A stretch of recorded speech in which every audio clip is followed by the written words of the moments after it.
Real fast, I just wanted to make a video on how exactly I got into getting my own truck, what that looked like, and also a couple recommendations if you're looking to do the same or do something a little bit different.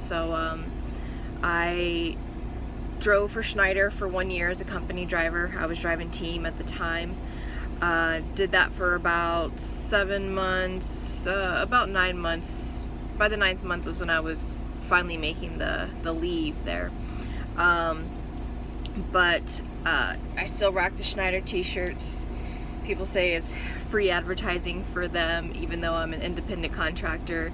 Yeah, it is, and I'm okay with that. Schneider, I stand behind them. They, have their issues just like any other company, but they've been really good to me, and I'm happy with them as a whole.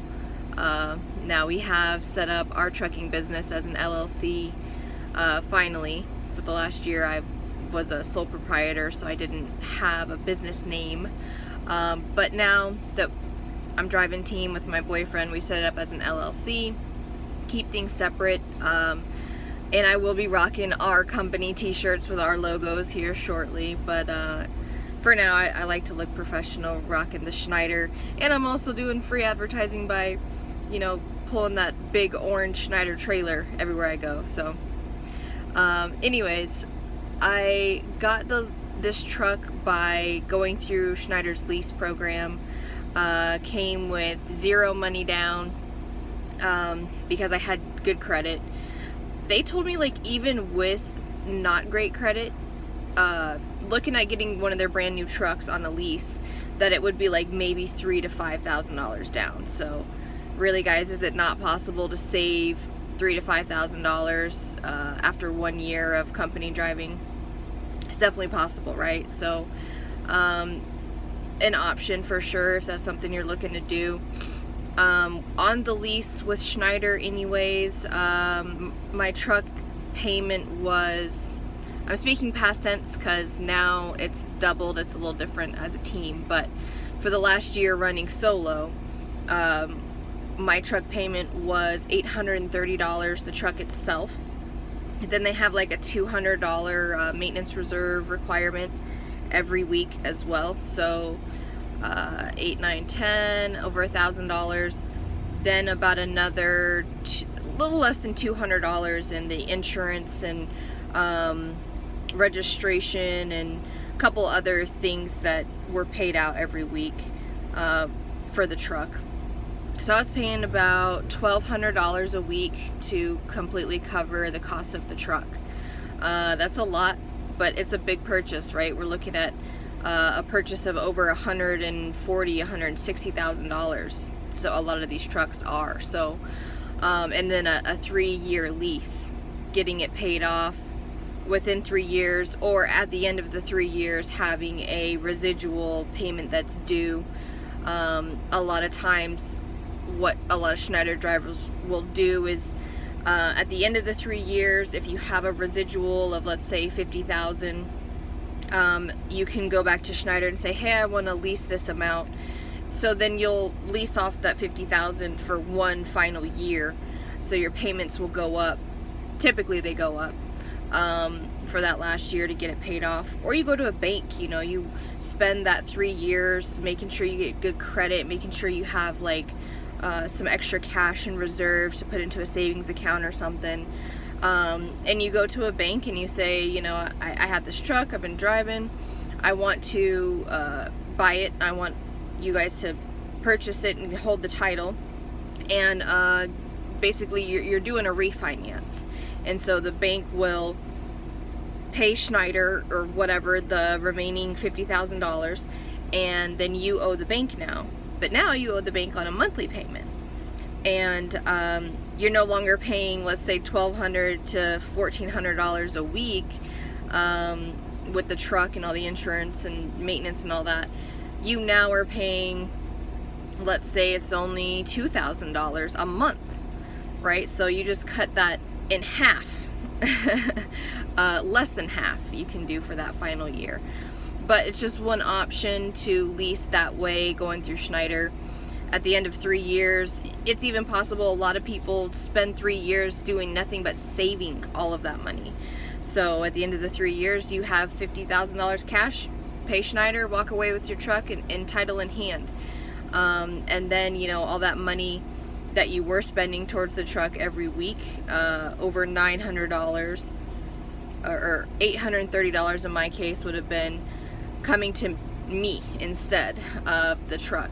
I'd still probably put $200 in reserves for maintenance, and the insurances and stuff will go down a little bit as the truck depreciates, but you know, there's a lot of ways to work it, there's a lot of ways to do it. So one of the other options also is to finance a truck. I was looking at financing instead of leasing because I wanted to have just a monthly payment on a truck of, you know, $2,000, maybe even $3,000 at most, but that's a big difference from $4,800 a week, or I mean a month. The problem with that is you typically have to have 2 years experience in the truck driving industry. So doing it the way I did after 1 year or less than a year, trying to go and do that, either they'll deny you or they'll say, you know, you need to have about over $20,000 to $30,000 cash for us to feel comfortable giving you this loan on this truck. So if you have that, cool. If not, you know, you can keep being a company driver for another year and stacking that money to have probably a $10,000 payment or so, or down payment. Once you have that 2 years experience, you may need about $10,000 down payment to get a truck on a finance through like Lone Mountain or Freightliner or one of these dealers. You know, it depends on what you're trying to do. And then you have your finance truck that now you're not going to pay off in 3 or 4 years, but you can pay off over the course of 6 to 8 years. And you know, that's up to you. You can make extra payments, you can pay it off faster and have that flexibility. Really just depends on what you're trying to do. I was not willing to stay a company driver for another year and make $800 a paycheck, dedicating my life to this trucking, you know, being over the road full time, to make that little amount of money just wasn't for me. I am definitely glad that I chose to go the route of leasing, and it's demanding for sure. You know, if you're not driving, if you're off for a week, that truck payment's still due. So, you know, you have to really know how to budget. You gotta know how to save your money. You gotta know how to put extra money aside to to be able to cover that truck payment when you're not working. So, and then, you know, there's other options as well. Maybe you know someone who has been driving and they have 2 years experience and you have 1 year experience and you have some cash on hand and they don't. You guys could partner up. You guys could start a LLC together. You guys could team drive together, buy a finance truck, pay it off in probably 3 years or less, you know, and then decide what you want to do with the truck at that point. Maybe you guys want to get another one and get some drivers in it. Maybe you guys want to run team for another year with a paid off truck and you guys make buku bucks.